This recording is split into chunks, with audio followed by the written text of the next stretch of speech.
కల్వకుర్తిలోని Undavalli centre నుంచి Vijayawada RTC bus stand వరకు CM Chandrababu metro express బస్సులో మహిళలతో కలిసి ప్రయాణించారు. ఈ సందర్భంగా ఆయనతో పాటు డిప్యూటీ సీఎం పవన్ కళ్యాణ్, మంత్రి నారా లోకేష్ కూడా ఉన్నారు. సీఎం చంద్రబాబు మహిళల కోసం ప్రభుత్వం అమలు చేస్తున్న సంక్షేమ పథకాల వివరాలను వివరించారు. అలాగే రోడ్లకు ఇరువైపులా నిలబడి ఉన్న ప్రజలకు, మహిళలకు అభివాదం చేస్తూ ముఖ్యమంత్రి చంద్రబాబు ప్రయాణం కొనసాగించారు. ఇక ఉండవల్లి నుంచి విజయవాడ ఆర్టీసీ బస్టాండ్ వరకు మహిళలకు జీరో ఫేర్ టికెట్లను ఆర్టీసీ సిబ్బంది చేతుల మీదుగా సీఎం చంద్రబాబు అందజేశారు. ఇక ఇదే అంశంపై మా ప్రతినిధి మరింత సమాచారం అందజేస్తారు. నందకుమార్. Thank you. ఏదైతే కూటమి ప్రభుత్వం ఇచ్చిన సూపర్ 6 లోని చివరిగా చెప్పిన ఏదైతే స్త్రీ శక్తి పథకం, బస్సు ప్రయాణం మహిళలకు ఉచితంగా ఇస్తారన్న దానిపైన ఈ కూటమి ప్రభుత్వం ఈ రోజుతో అయితే మాట నిలబెట్టుకుందనే చెప్పాలి. ముఖ్యంగా విజయవాడలోనైతే ఈ యొక్క ఏపీ సీఎం గా ఉన్న చంద్రబాబు నాయుడు, అలాగే విద్యాశాఖ మంత్రిగా ఉన్న లోకేష్, డిప్యూటీ సీఎం పవన్ కళ్యాణ్, అలాగే బీజేపీ రాష్ట్ర అధ్యక్షుడిగా ఉన్న మాధవ్, మొత్తం వీళ్ళందరూ కూడా ఈ యొక్క ఆర్టీసీ బస్సుని అయితే అందులోని వెక్కి అక్కడ నుంచి మహిళలతో పాటు ప్రయాణం అయితే చేశారు. ముఖ్యంగా ఈ రోజు నుండి ఆంధ్రప్రదేశ్ లో మహిళలందరికీ కూడా పూర్తిగా ఆర్టీసీ బస్సుని ఉచితంగా చేశారు. ముఖ్యంగా ఈ యొక్క కార్యక్రమం వల్ల దాదాపు ప్రతి ఒక్క కుటుంబంలో కూడా ఒక్కొక్క మహిళకి 800 రూపాయలు నెలకు మిగిలే అవకాశం ఉన్నట్టుగానే మనకు తెలుస్తా ఉంది. దాదాపు ఇంట్లో నలుగురు ఉన్నారంటే దాదాపు 3000 రూపాయల వరకు మిగిలే అవకాశం ఉన్నది. అయితే ముఖ్యంగా పల్లె వెలుగు, ఎందుకంటే పట్టణాల నుంచి పల్లెలకి, పల్లెల నుంచి పట్టణాలకి వెళ్లే ఎవరైతే మహిళలు ఉంటారో, అలాగే చిన్న సన్నకార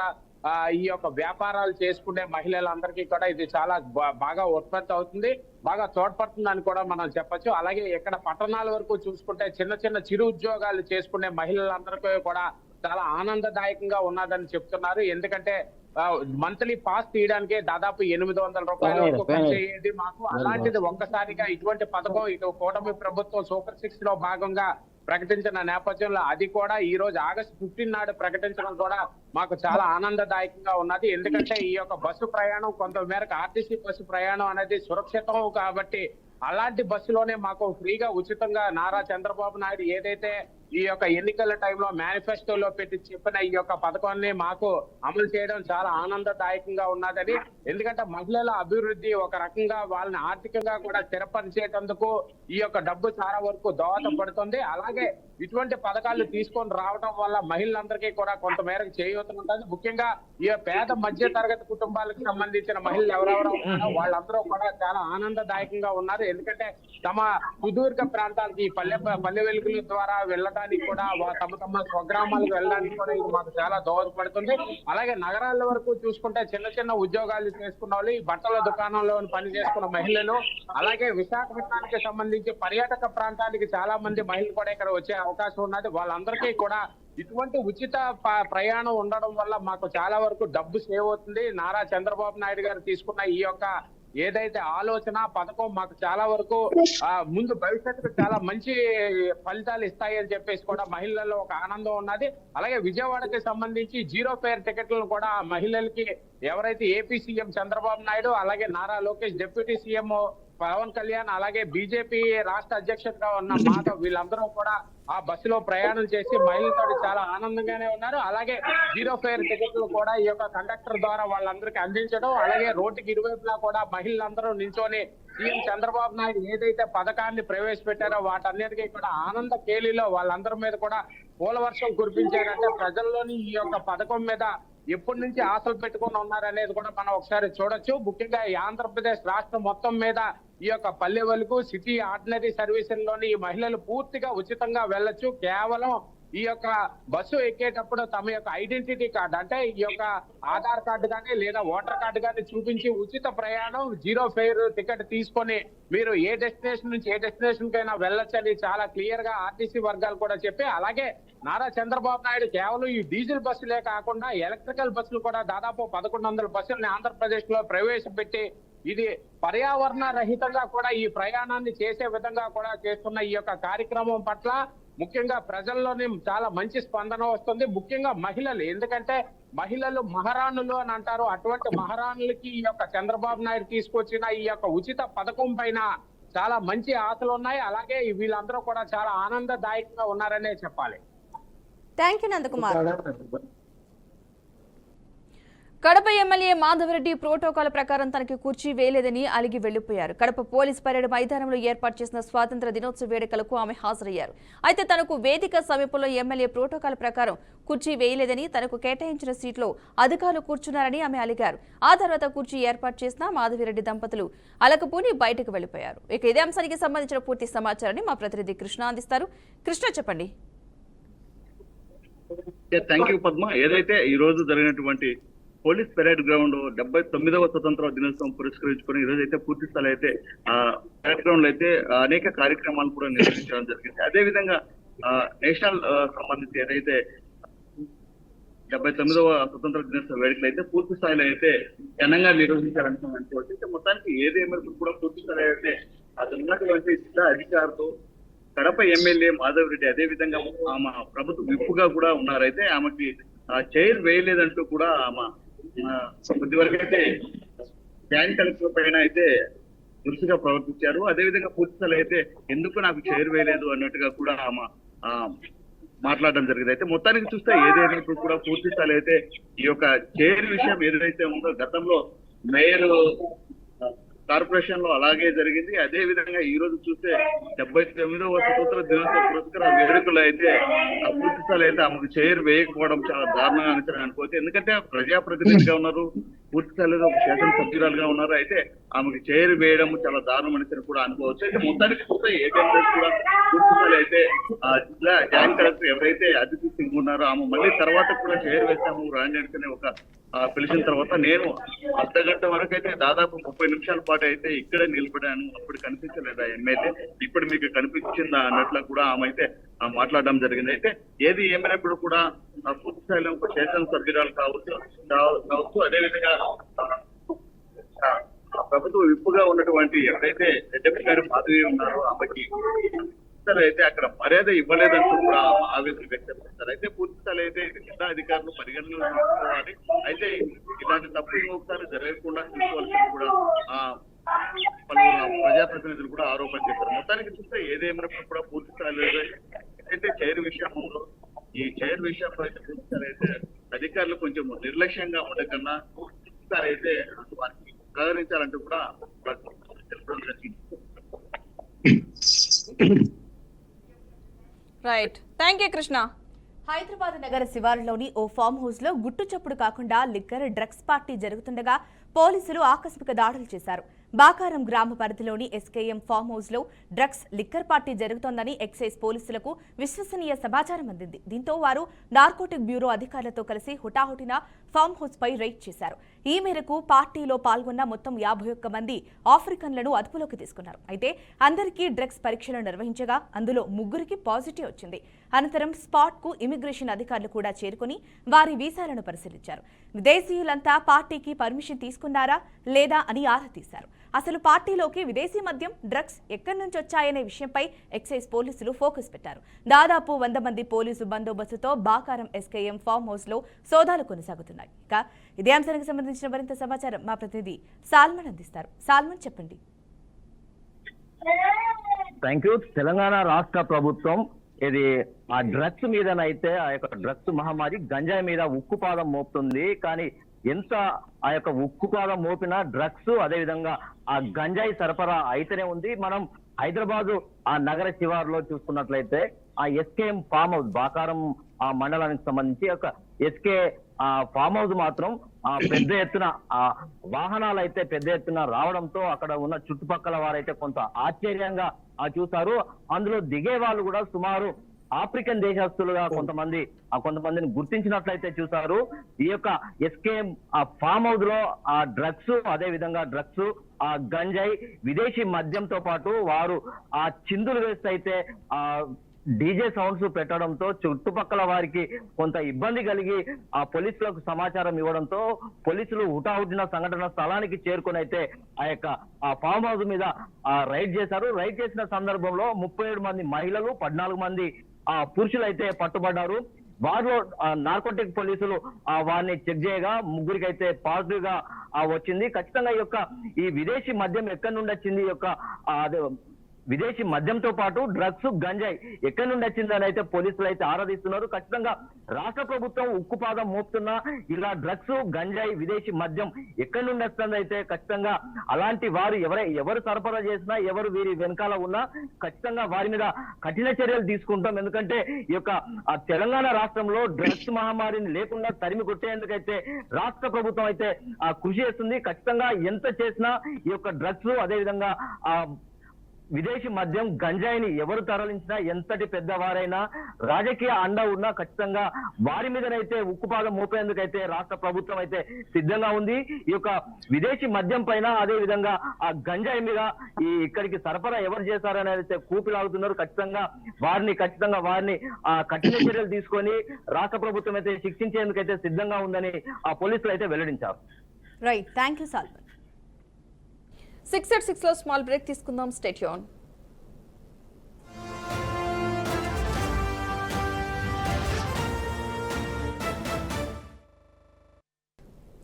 గోదావరి బనకచర్ల లింక్ ప్రాజెక్టు విషయంలో ఇప్పటికే 2 తెలుగు రాష్ట్రాల మధ్య వివాదం కొనసాగుతుంది. ఈ క్రమంలో విజయవాడలో స్వాతంత్ర దినోత్సవ వేడుకలలో సీఎం చంద్రబాబు బనకచర్లపై చేసిన వ్యాఖ్యలు మరోసారి సంచలనంగా మారాయి. ప్రాజెక్టు నిర్మాణంతో ఎవరికి నష్టం వాటిల్లదని, ఎవరు అభ్యంతరం చెప్పాల్సిన పని లేదని కామెంట్ చేశారు. ఎగువ రాష్ట్రాల వరద నీటితో తాము నష్టాలను భరిస్తున్నామని తెలిపారు. అదే వరద నీటిని వాడుకుంటామంటే అభ్యంతరం ఏంటని ప్రశ్నించారు. దీంతో చంద్రబాబు చేసిన వ్యాఖ్యలకు సీఎం రేవంత్ రెడ్డి గోల్కొండ కోట వేదికగా 2 రాష్ట్రాల నీటి వాటాలపై స్ట్రాంగ్ కౌంటర్ ఇచ్చారు. ఎట్టి పరిస్థితుల్లో తాము గోదావరి కృష్ణా జలాలపై రాజీ పడబోమని స్పష్టం చేశారు. తెలంగాణ అవసరాలు తీరాకే అన్ని ఇతర రాష్ట్రాలకు నీరు ఇస్తామని చెప్పారు. దీనిపై మరింత సమాచారాన్ని మా ప్రతినిధి బసవరాజు అందిస్తారు. చెప్పండి బసవరాజు. కళ్యాణి, 79వ స్వాతంత్ర దినోత్సవ వేడుకలు పురస్కరించుకొని 2 తెలుగు రాష్ట్రాలకు సంబంధించిన ముఖ్యమంత్రులు అయితే గోదావరి కృష్ణా జలాలపై ఘాటుగా స్పందించారు. ఏదైతే ఆంధ్రప్రదేశ్ ముఖ్యమంత్రి చంద్రబాబు నాయుడు ఈ సందర్భంగా మాట్లాడుతూ ఖచ్చితంగా గోదావరి మిగులు జలాలను ఉపయోగించుకొని పోలవరం టు బనకచెర్ల నిర్మిస్తామని 5.5 కోట్ల ఆంధ్రుల తరఫున ఆయన వాగ్దానం చేసి ఏదైతే తెలంగాణ ప్రభుత్వానికి స్పష్టం చేసిన పరిస్థితి మనం చూసాము.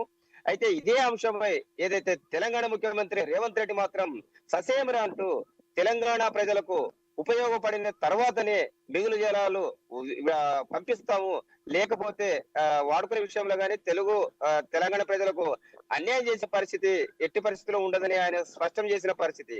అయితే చంద్రబాబు ధీటుగా స్పందిస్తూ ఏదైతే అంటే వరద నీటిని బరాయిస్తున్నాము, వరద నీటి వలన చాలా వరకు నష్టపోతున్నాము, ఈ రకంగా నష్టపోయిన మేము ఏదైతే వరద నీటిని వాడుకుంటే మీకు వచ్చిన బాధ ఏంటి, అభ్యంతరం ఏంటి అని ప్రశ్నిస్తున్న పరిస్థితి.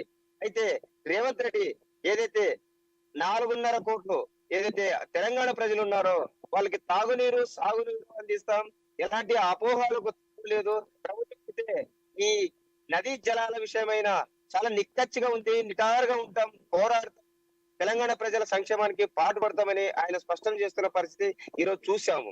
అయితే స్వాతంత్ర దినోత్సవ వేడుకల సందర్భంగా ఏదైతే చంద్రబాబు కలగంటున్న పోలవరం టు బనకచెర్ల ప్రాజెక్ట్ అయితే ఖచ్చితంగా కట్టి తీరుతామని ఆయన స్పష్టం చేసిన పరిస్థితి. అంటే ఏదైతే వరద జలాలు ఒడిసి పట్టుకొని తాగునీరు రాయలసీమ ప్రజలకు అందించాలి, ఆ లక్ష్యంతోనే ఈ ప్రాజెక్టుకు శ్రీకారం చుట్టాము. ఇప్పటికే కేంద్ర జలశక్తి మంత్రిత్వ శాఖతో మాట్లాడి అన్ని రకాలుగా అనుమతులు పొందిన పరిస్థితి ఆయన స్పష్టం చేశారు. మరి అయితే వరద నీరు ఒడిసి పడితే మీకు ఎందుకు బాధ? అదే విధంగా అంటే ఆంధ్ర ప్రజలు గోదావరి కృష్ణా జలాలపై మిగులు జలాలను సద్వినియోగం చేసుకునే క్రమంలో ప్రాజెక్టులు నిర్మిస్తే ఎందుకంత ఉలిక్కిపాటు అని ఆయన సూటిగా ప్రశ్నించిన పరిస్థితి. అయితే ఏదైతే తెలంగాణలో ముఖ్యమంత్రి పైన ఏదైతే బీఆర్ఎస్ నేతలు కూడా చాలా విమర్శలు చేస్తున్న పరిస్థితి. చంద్రబాబు శిష్యుడు రేవంత్ రెడ్డి కాబట్టి ఈ తెలంగాణ లేదా కృష్ణా లేదా గోదావరి జలాలు ఎటు వాడుకున్నా పట్టించుకోవట్లేదని ఇటీవల కామెంట్ చేసిన పరిస్థితులు మనం చూసాం. ఈ నేపథ్యంలో రేవంత్ రెడ్డి కూడా చాలా ఘాటుగా తెలంగాణ ప్రజల తరఫున గట్టిగా నిలబడి నిటారుగా నిలబడి పోరాడతామని ఆయన ఏదైతే స్వతంత్ర దినోత్సవ వేడుకల సందర్భంగా స్పష్టం చేశారు. మరి అయితే కేంద్రం కూడా ఉభయ రాష్ట్రాలు ఏదైతే నదీ జలాలు సద్వినియోగం చేసుకునే విషయంలో ఒకరికొకరు తోడ్పాటు అందించుకోవాలి, అభివృద్ధి ఆకాంక్షగా ప్రభుత్వాలు ముందుకు పోవాలని సూచించినట్లు తెలుస్తా ఉంది.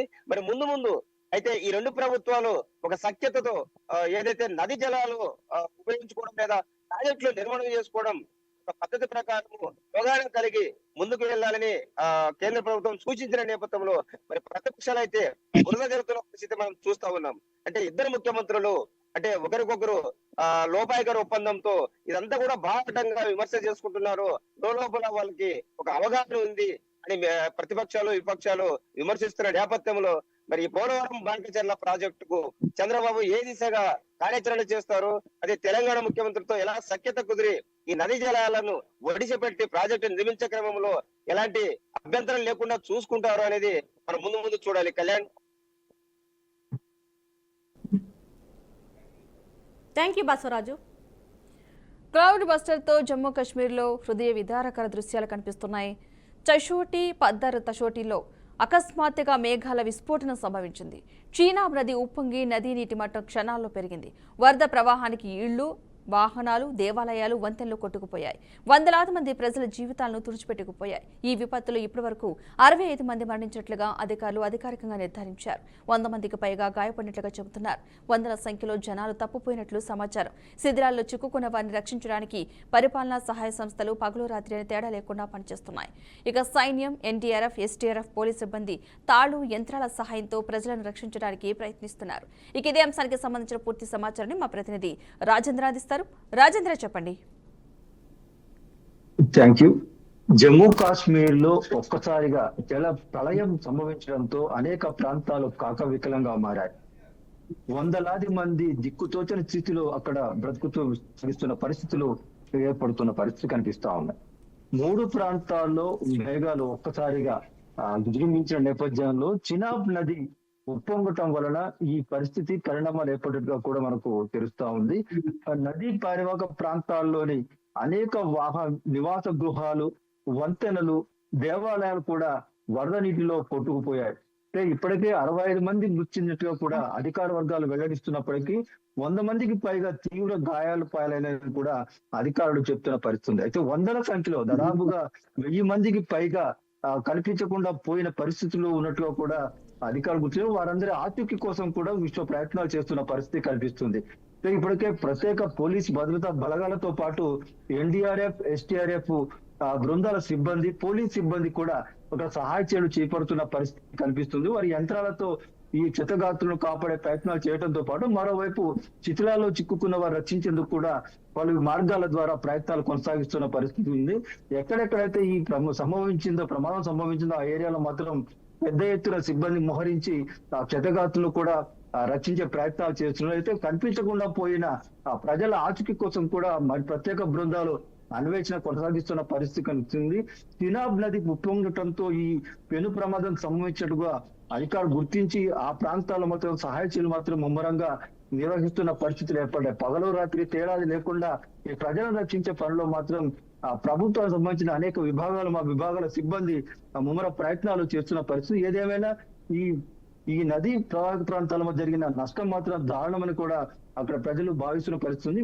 పరిస్థితి సాధారణ పరిస్థితి రావడం మాత్రం చాలా రోజులు పట్టే పరిస్థితులు కూడా కనిపిస్తున్నాయి. అయితే పెద్ద మొత్తంలో ఆస్తి నష్టం కూడా జరిగింది. వీటన్నిటి కూడా పూర్తిగా ప్రభుత్వం కూడా పర్యవేక్షిస్తున్న పరిస్థితులు కనిపిస్తా ఉన్నాయి. Right, thank you Rajendra. Hyderabad మాదాపూర్లో అక్రమంగా కార్యకలాపాలు సాగిస్తున్న ఫర్టిలిటీ కేంద్రాల గుట్టు రట్టయింది. మాదాపూర్లోని 2 ఆసుపత్రుల్లో అక్రమంగా సరోగసీ ఎగ్ ట్రేడింగ్ నిర్వహిస్తున్నట్లు పోలీసులకు సమాచారం అందడంతో సోదాలు చేశారు. ఫర్టిలిటీ కేంద్రాలపై పోలీసులు, వైద్య ఆరోగ్య శాఖ అధికారులు దాడులు నిర్వహించారు. ఏపీకి చెందిన నరేంద్ర లక్ష్మి, ఆమె కుమారుడు నరేందర్ రెడ్డిని అరెస్ట్ చేశారు. లక్ష్మి గతంలో ఎగ్ డోనర్, సరోగేట్ మదర్ గా పనిచేస్తున్నట్టు సమాచారం. డబ్బు అవసరమున్న పేద మహిళలను ఎంచుకుని తల్లి కొడుకులు ఎగ్ డోనర్, సరోగసీ మదర్ గా ఒప్పందాలు చేసి డబ్బు సంపాదించినట్లు పోలీసులు ప్రాథమికంగా నిర్ధారించారు. లక్ష్మీరెడ్డి మహారాష్ట్రలో మానవ అక్రమ రవాణా కేసులో నిందితురాలిగా ఉన్నారు. రైట్గా ఇదే అంశానికి సంబంధించిన మరింత సమాచారం మా ప్రతినిధి శ్రీనివాస్ అందిస్తారు. చెప్పండి శ్రీనివాస్.